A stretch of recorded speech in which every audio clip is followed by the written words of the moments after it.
Portanto, senhoras e senhores, teremos em seguida o painel com o tema Como superar os principais gargalos da Estratégia Nacional de Desenvolvimento. Vamos lá? Então, essa primeira mesa, o título é Como superar os principais gargalos da Estratégia Nacional de Desenvolvimento. Vou explicar aqui rapidinho como é que vai ser a dinâmica. A gente previu apresentações iniciais de cerca de 15 minutos para cada debatedor e depois quatro sequências de intervenções de aproximadamente 5 minutos. A ideia é que não tenhamos apresentações muito exaustivas, né, e a gente possa promover a interação entre os participantes. Nessas 4 intervenções de 5 minutos, as 2 primeiras, a ideia é que haja uma interação entre os debatedores. Na terceira, já adianto aqui, quem quiser fazer perguntas, o pessoal vai distribuir aí o papelzinho para anotar, e aí a gente vai passar para os debatedores e eles fazem as perguntas que forem direcionadas a eles, e aí no final uma última intervenção para considerações finais. Para motivar o debate, nós fizemos um pequeno textinho aqui contextualizando o tema e algumas questões orientadoras de forma bem genérica para tentar, enfim, afunilar um pouquinho a discussão que pode ser demasiado ampla se a gente não tiver um entendimento minimamente comum do que buscamos nessa mesa. Então, eu não vou ler aqui as perguntas, né? Eu vou passar direto aqui a palavra para o Manuel Pires, chefe da Assessoria Econômica do Ministério do Planejamento. O que eu vou apresentar aqui para os senhores é um pouco o que a gente tem feito, qual é o diagnóstico que a gente tem da situação atual e explicar um pouco as medidas que a gente tem adotado e, na sequência, falar um pouquinho também da agenda positiva aí que a gente tem construído. Tá? Então, minha apresentação está estruturada em torno de 4 tópicos. Primeiro é a questão fiscal, que demandou um esforço nesse início de ano por parte do Ministério do Planejamento e da Fazenda. Na sequência, eu vou falar um pouco de algumas ações que o governo tem adotado na parte de gestão, né, atrelado às atribuições do Ministério do Planejamento. Na sequência, eu vou falar um pouquinho de investimento e de tributação. Bom, primeiro, eu acho que ponto de partida da gente de fato, o cenário atual de política fiscal. Se olharem esse gráfico, ele mostra a evolução do resultado fiscal do governo, aí é o setor público consolidado. A gente tinha uma média de resultado primário de 3%, cai um pouquinho para 2%, recupera gradualmente. O que acontece de 2011 para cá? Tem uma sequência de choques na economia e que a política econômica decidiu que fossem absorvidas pela política fiscal. Você tem a questão da seca, que engendrou para o governo uma série de ações no Nordeste, depois no Sudeste, com as distribuidoras. Você tem a questão da própria desaceleração da economia, a questão da reforma tributária que foi feita entre 2012 e 2013. Em suma, essa situação levou o governo ao primeiro déficit desde 1997. Tá? O déficit não é uma questão em si. Talvez o que eu queria ressaltar aqui é a tendência. Tá? Você tinha um resultado de 3,1, 2,4, 1,9, que vai para menos 0,6. Então, o diagnóstico do governo era de que era necessário, nesse momento, impedir ou reverter essa tendência. Então, esse é o primeiro ponto que eu acho que é importante a gente ter claro como pano de fundo. Certo? Bom, desde então, o governo trabalhou uma série de questões ligadas à política fiscal. A primeira medida que foi adotada foi a revisão da LDO. A primeira medida adotada foi a revisão do cenário macro na LDO e redução do primário. O primário previsto na LDO de 2015 era de 2,5% do PIB. Nós reduzimos para 1,2%. Tá? Em função do menor cenário de crescimento e uma projeção de receitas um pouco menos arrojada. Então, com isso, nós adequamos as metas fiscais ao cenário macro e começamos a trabalhar em medidas para o equilíbrio fiscal. Eu vou detalhar essas medidas mais à frente. Na sequência, foi criado o GETAB, que é o Grupo de Acompanhamento do Gasto Público, e a ideia é aumentar a eficácia do gasto público nesse grupo. Acho que é É um grupo que tem um objetivo extremamente meritório e está sendo coordenado pelo Ministério do Planejamento. Então, é um planejamento reforçando a sua missão institucional mais básica, ao meu ver. Nas últimas 2 semanas, a gente lançou algumas outras medidas. A primeira delas foi o decreto de limite financeiro, tá? Em função do orçamento não ter sido aprovado ainda. Então, uma regra para que os ministérios saibam qual é o limite que ele tem para gastos. A alternativa a esse decreto é não ter previsão financeira nenhuma. Então, ele melhora o planejamento dos ministérios. E o decreto de restos a pagar, que a ideia é revisar os restos a pagar, principalmente os mais antigos, e permitir que o governo melhore a sua execução orçamentária. Bom, isso aqui eu já falei. Uma coisa que me parece importante destacar também é uma mudança que a gente fez no anexo de metas fiscais. A gente sempre conduziu a discussão do fiscal em cima da dívida líquida. Esse ano a gente mudou também para a dívida bruta para melhorar o controle da política fiscal. Então, no anexo de metas fiscais desse ano, do ano passado, a gente tem ali projeções para a dívida bruta também, com a sequência de resultados primários que nós propusemos no ano passado. Esse é o cenário macro básico da LDO. A gente tinha um cenário em que, na proposta, previa um crescimento de 3% para 2015, tá? Uma taxa Selic de 10%, câmbio de 2,40% e IPCA acumulado em 5%. Tá? Com isso, a gente chegava no resultado primário de 2,5%. Nós mudamos um pouco a sistemática de trabalhar o cenário macro na LDO para aproximar isso do cenário de mercado. Em vez de o governo ter uma previsão própria, a gente trabalhar com algo mais próximo do mercado. Então, em novembro de 2015, o cenário de mercado projetava um PIB de 0,8%, uma taxa Selic média de 12%, câmbio de 2,67% e IPCA acumulado de 6,5%. Tá? E aí está a redução do resultado primário de 2,5% para 1,2%. Aqui era para ter um gráfico de dívida. Tá? O gráfico que consta na LDO, a ideia é mostrar que com esse cenário, com esse primário de 1,2 e 2 no ano que vem, a dívida cai. Então, essas metas são suficientes para a redução da dívida bruta no médio prazo. Bom, entrando aqui nas medidas adotadas, pouco que a gente tem tentado fazer é equilibrar o efeito das medidas que a gente tem adotado, equilibrar dentro do orçamento o impacto dessas medidas. Então, a primeira medida que foi adotada foi no final do ano passado, foi a elevação da taxa de juros do PSI, para reduzir os subsídios dos empréstimos do BNDES. Então, a gente adequou o orçamento financeiro para os próximos anos. Na sequência, a gente teve as medidas de ajuste que eu vou detalhar um pouco mais, são as MPs 6, 64 e 665, que propõem alguns ajustes nas políticas de emprego e na política de pensões por morte e auxílio-doença. Na semana passada, a gente publicou um decreto de limite financeiro para dar um planejamento para os principais órgãos. E, por último, mas não menos importante, a questão do aumento das receitas. O que a gente fez com o aumento das receitas? A gente elevou a CID para a gasolina e para o diesel, PIS/COFINS na gasolina, revisão da desoneração da folha e reintegra, e está faltando ali também o IPI para automóveis. São todas medidas que foram adotadas de 2011 para cá. Então, o que a gente está fazendo com a tributação é voltar para o regime tributário, digamos assim, anterior aos estímulos que foram dados. Tá? Então, nós estamos voltando para um modo normal, mais recorrente de operação da tributação brasileira. A PIS/COFINS de gasolina, por exemplo, não era registrada desde 2003. Eu tive uma ideia, a alíquota estava defasada. A CID de gasolina estava zerada. O que a gente está propondo aqui é voltar simplesmente ao sistema tributário anterior.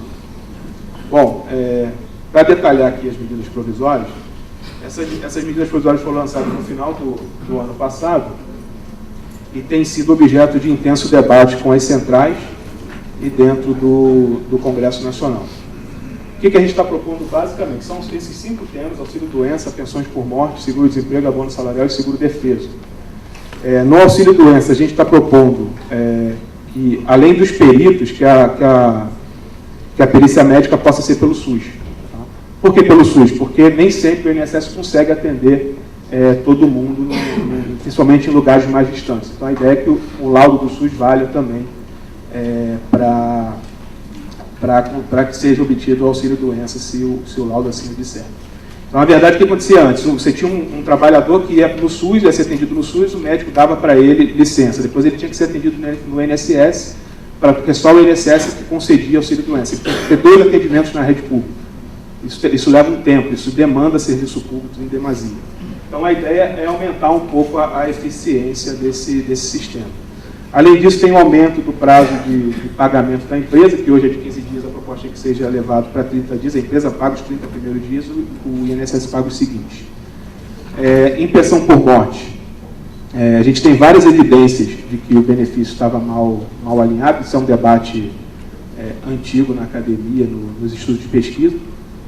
Por exemplo, hoje a gente não tem carência na condição de pensão por morte. Então, em alguns casos, o segurado pode estar na beira da morte e o pensionista, o cônjuge, faz uma contribuição pelo teto.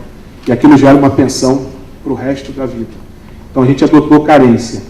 Então, são uma série de medidas que tentam corrigir esse tipo de distorção. Não havia carência para casamento. Então, você tinha casos em que pessoas muito idosas se casavam com pessoas muito jovens ou com primos, parentes. Então, a ideia é um pouco criar um sistema de incentivo, uma sistemática de habilitação que possa controlar isso.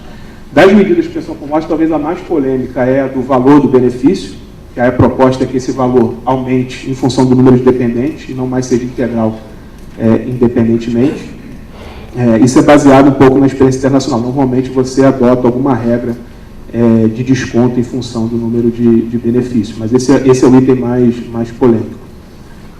Outro item que também tem gerado alguma polêmica em pensão por morte é a questão da duração do benefício. A pensão por morte hoje ela é vitalícia independente da idade do cônjuge. A ideia é que ela tenha um prazo de duração em função da idade, porque a pessoa, depois de absorver a morte do cônjuge e ganhar um benefício por algum tempo, ela tem capacidade, se for muito jovem, de entrar no mercado de trabalho e se sustentar. Então, esse é um item também que tem gerado alguma polêmica, mas não é uma polêmica sobre a premissa da discussão, e mais sobre o modelo que está se propondo. Outro item da mudança é o seguro-desemprego. Aí eu vou depois mostrar na frente uma tabela que racionaliza um pouco o que a gente tem feito. O que a gente constatou é que alguns acessos ao seguro-desemprego são mais fáceis ou mais facilitados do que outros. Por exemplo, quando o trabalhador está na primeira habilitação, basta ele trabalhar 6 meses para conseguir o seguro. Nos pedidos seguintes, ele tem que ter 6 meses em 16. Então, ele tem que ter 6 meses mais 16 meses do último pedido. Então, a regra é mais apertada do que do primeiro benefício. Quando você vai ver a concessão do seguro por solicitação, a gente percebe que está muito concentrado na primeira solicitação, e isso gerou um crescimento do benefício desequilibrado. A bônus salarial é uma discussão antiga com as centrais, é um benefício de um salário mínimo para quem recebe até 2, e foi criado na época que o salário mínimo chegou no piso, lá no começo dos anos 90. E o seguro-defesa é um seguro-desemprego para o pescador artesanal, também a gente propôs alguns ajustes. Eu vou passar para a tabela seguinte, que explica um pouco a racionalidade do que a gente fez. A gente pegou, como exemplo, um trabalhador que tem salário de R$1.000 e que está trabalhando por 6 meses. Qual é o tipo de benefício que esse trabalhador tem acesso? Então, quando ele é demitido em 6 meses, ele tem 13º e férias proporcionais, 50% para cada um desses itens em cima do salário mensal, então somando os dois vai dar R$1.000. Ele recebe 8% do FGTS, 2 salários acumulados, mais 40% do que ele acumulou de FGTS. Além disso, ele recebia 3 parcelas de seguro-desemprego, totalizando R$2.400. O valor que ele recebe no primeiro mês após a demissão é de R$2.500. Ele recebe 258% acima do salário dele mensal. Tá? Se a gente distribuir esses valores recebidos em 3 meses, que é o tempo do seguro-desemprego, ele estava recebendo R$1.395. Então, mesmo em 3 meses, ele tem uma taxa de reposição de 140%. Ele recebe mais desempregado do que empregado. Esse é o tipo de distorção que a gente busca corrigir com a medida do seguro-desemprego. Na proposta da MP 665, a gente faz a mesma conta. Em 6 meses, ele não teria acesso ao seguro-desemprego. Quanto é que ele faz jus no primeiro mês, imediatamente à demissão? Ele vai receber R$1.784, acima ainda dos R$1.000 que ele recebeu. Mas quando a gente olha isso em 3 meses, taxa de reposição dele, que é a última linha ali, cai para R$ 595. Então a taxa de reposição dele cai e ele não tem mais incentivo para forçar a demissão em alguns casos específicos.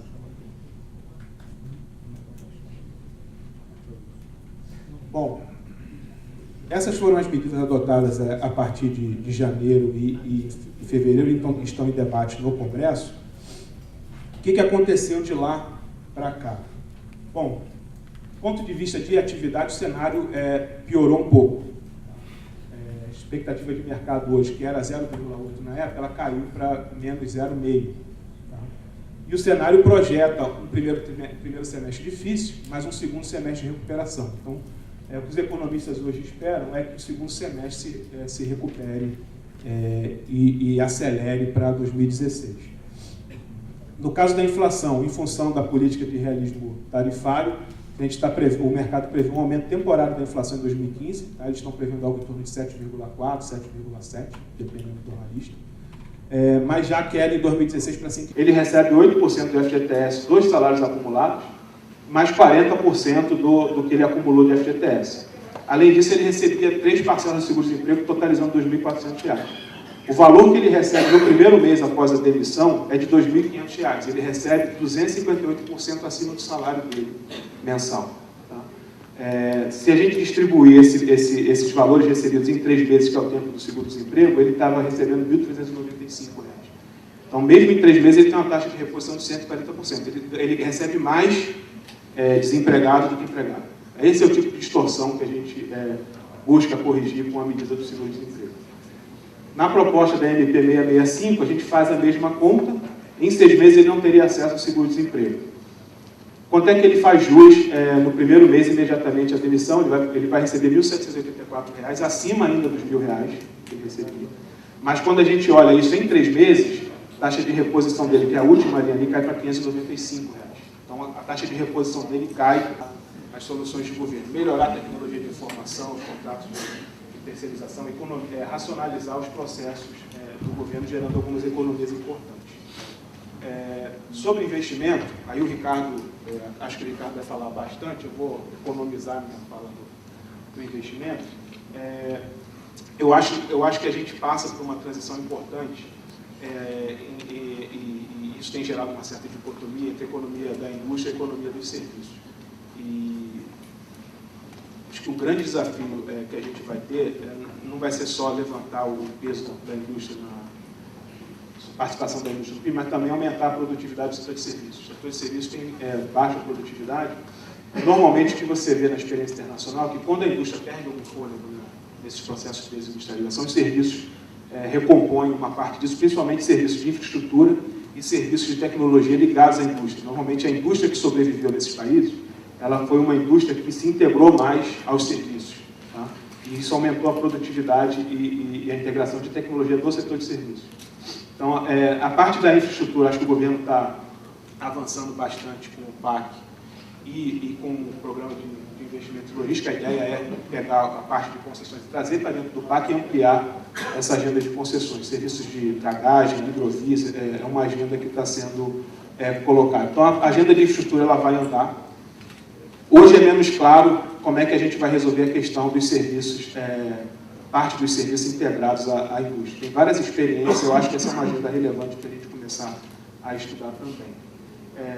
Isso aqui é um gráfico que eu gosto de usar. As pessoas falam que o investimento no Brasil está caindo, é baixo, etc. E tal. Eu sempre pergunto qual é o investimento. Não sei se o Ricardo botou esse gráfico aí na apresentação. Eu já vi que você já usou algumas vezes. Existem 2 conceitos de investimento que dão respostas muito diferentes. Um é a taxa nominal, que é essa linha azul, que divide o valor do investimento pelo valor do PIB. Do ponto de vista econômico, o que importa não é o valor do investimento que você faz, mas a quantidade de investimento que você faz. Então, quando você corrige isso pelas mudanças de preço, quando você coloca a quantidade de investimento sobre a quantidade de PIB, você vê que a taxa de investimento no Brasil é bem mais alta. A linha vermelha ali está apontando que a taxa de investimento média dos últimos 4 anos está acima de 20%. Então, tem aproximadamente os 3 pontos percentuais de diferença entre a taxa que vocês costumam ver no jornal e a taxa que é importante para crescimento econômico. Nos últimos trimestres, ela deu uma caída nos 2 conceitos. O desafio da gente é recuperar essa taxa. Aí, por último, queria falar um pouco sobre tributação. O ministro Nelson tem falado sobre isso, e o ministro Levi também tem colocado. Acho que a agenda da tributação é uma agenda que a sociedade está empurrando para que haja avanço. Você vê cobrança da sociedade por todo lado.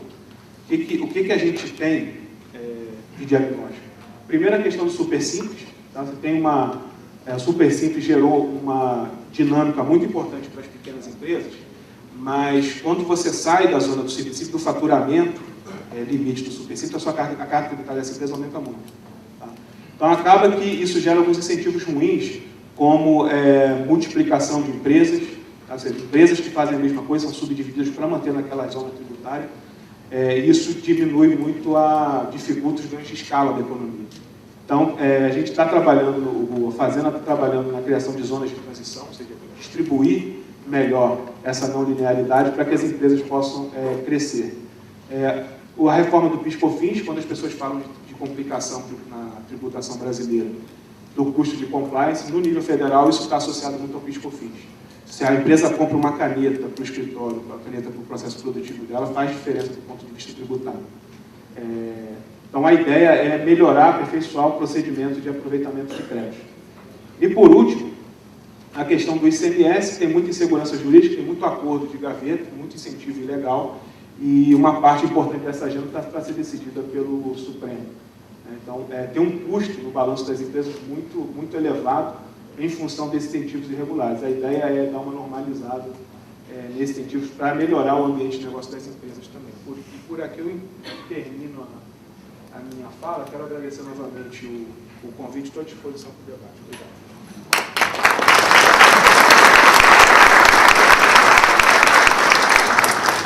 Obrigado, Manuel.